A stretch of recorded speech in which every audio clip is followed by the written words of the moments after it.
Are you looking for an athletic scholarship? You're in the right place. This is the Recruit Me Athletic Scholarship Podcast, the longest-running podcast on recruiting and athletic scholarships. We're here to help your family navigate the recruiting road all the way to an athletic scholarship.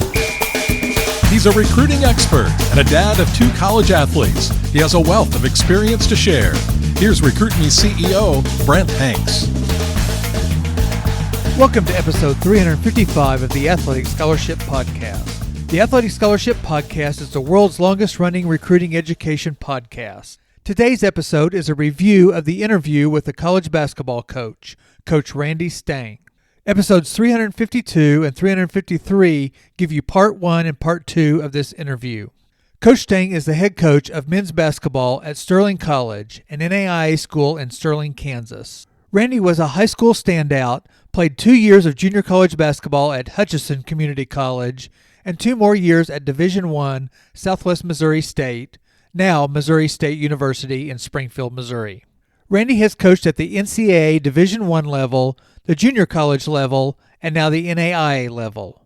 He has also been the athletic director at Hutchinson Community College, Johnson County Community College, and the Springfield, Missouri High School District, which is made up of 5 high schools. I met Randy when I was in college, and I was a student manager and a practice player for the Southwest Missouri State basketball team. Randy was a grad student coach and a volunteer coach when I was helping out with the Bears under Coach Charlie Spoonhour. Go back and listen to the full interview in episodes 352 and 353. You can listen on your favorite podcast app or go to recruit-me.com. On recruit-me.com, you can listen to other interviews from past episodes, interviews with a college golf coach, other men's basketball coaches, and some college baseball coaches. There are other interviews with an ACT prep tutor, a mindset mentor, and a college academic advisor. More interviews are available as I interviewed current and past college athletes and parents of college athletes, as we highlighted not only their recruitment, but their high school and college experience. The reason I am doing this episode as a review of the interview with Coach Randy Stange is because I found it as beneficial for you, the student athlete, or the student athlete's parents, for me to expand on subjects that were brought up in the interview. Most of the time we run out of time to expand on these subjects in the actual interview, or sometimes I don't realize how helpful a statement may be during the interview. So let's get into and pull out some of the subjects from the interview with Coach Randy Stange. This interview focuses on college basketball, but many of the recruiting advice nuggets we get in these interviews can be adjusted to all or many other sports situations. Early in part 1 of Randy's interview, I asked him to give us his background, both playing and coaching. Randy explained that after playing in high school, he went to Hutchinson Community College and played 2 years. Then he backpedaled and said he really just played 1 year, as he didn't play much his freshman year of junior college. This phrase brought up an issue I see a lot when a student athlete makes a move from high school to college. This issue is handling sitting the bench for probably the first time in their careers.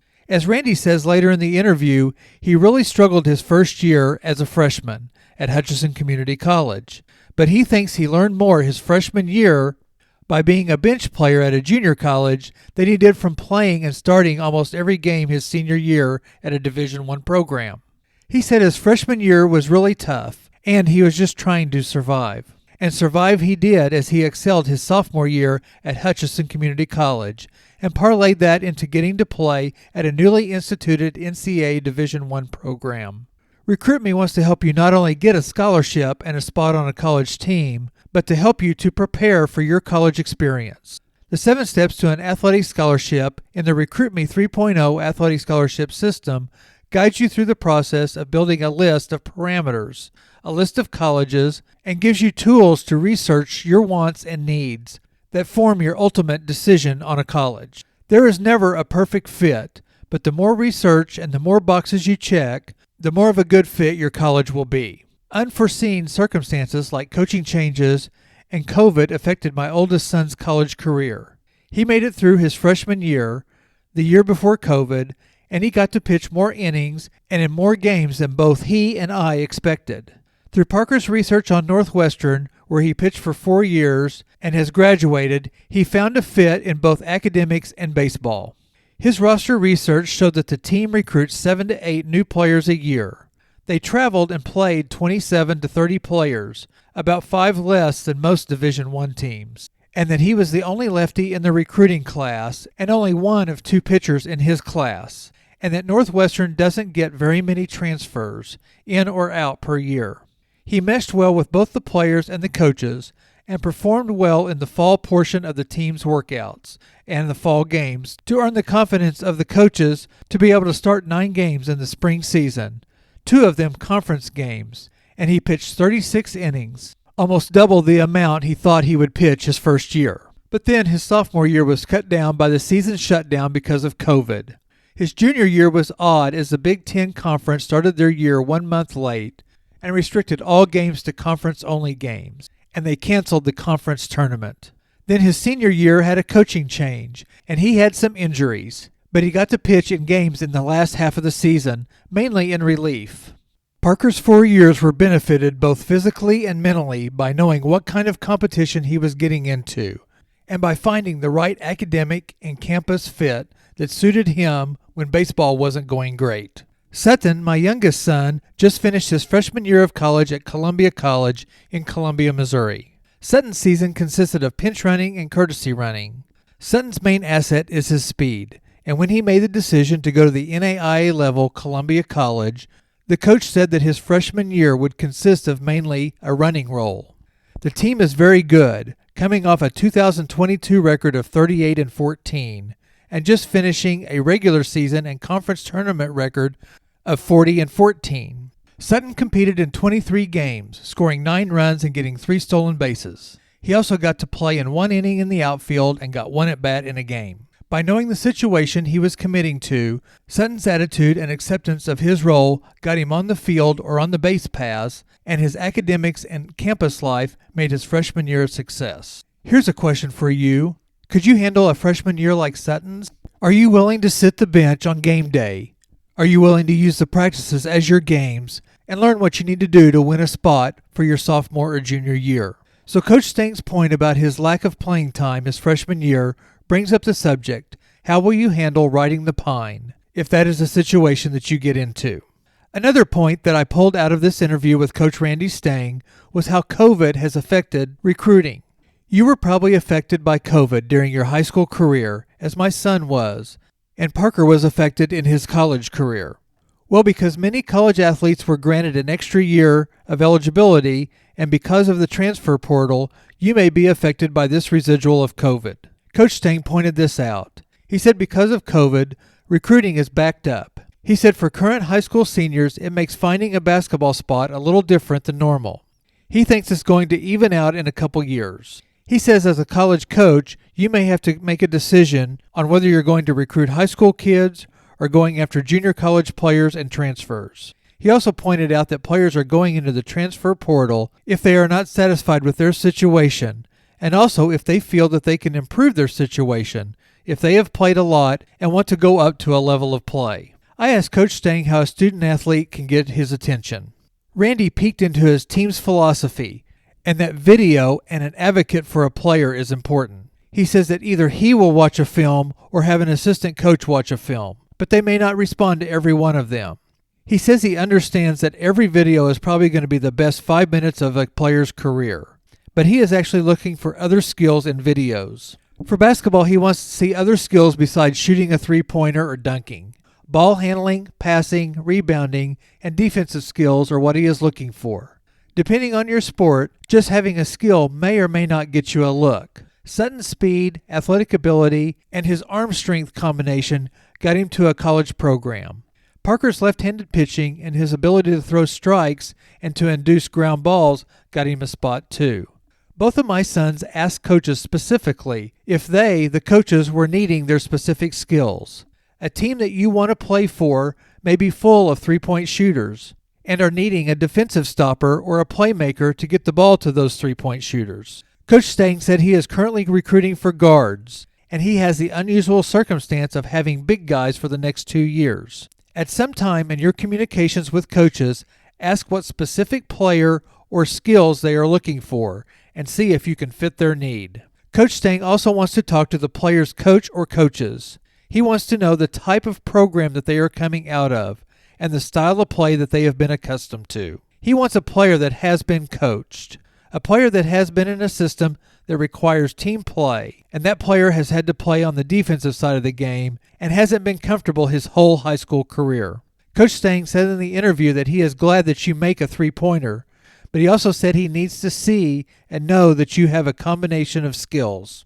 Can you put it on the floor? Can you make a shot? And can you guard someone? I asked Coach Stange some of the differences between the levels of play. He has coached in the junior college ranks, NCAA Division I, and the NAIA level. He said that scholarship-wise or financially, the Division I and the junior college levels are a little easier, since the NCAA Division I men's basketball is a head count sport, or gets full athletic scholarships if an offer is made. A Division I men's basketball scholarship offer is a full ride, or a walk-on offer with no athletic scholarship is also a possibility. Junior colleges have more scholarship money available and can offer a full ride scholarship, but it is not an automatic full ride. The NCAA Division II and the NAIA level are equivalency sports and have a limited number of athletic scholarships to give. So an athletic scholarship offer is normally a partial scholarship or a percentage, maybe a 25% or a 50% athletic scholarship. Listen to episodes 216 and 217 to get an in-depth insight into athletic scholarships. Listen on your favorite podcast app or on recruit-me.com. NCAA Division III does not offer any athletic scholarships, but like Division II and NAIA, can and does give academic scholarships or need-based scholarships to help pay for tuition, books, housing, and food. The new NIL, Name, Image, and Likeness, is a new tool for student-athletes to gain money to pay for their school's expenses. Coach Stange said every recruit wants to know, what am I going to get? What is the bottom line? And at the NAIA level, he has to help the student-athlete find the dollars to meet what the student-athlete and their family can afford to pay to go to school and to play college basketball.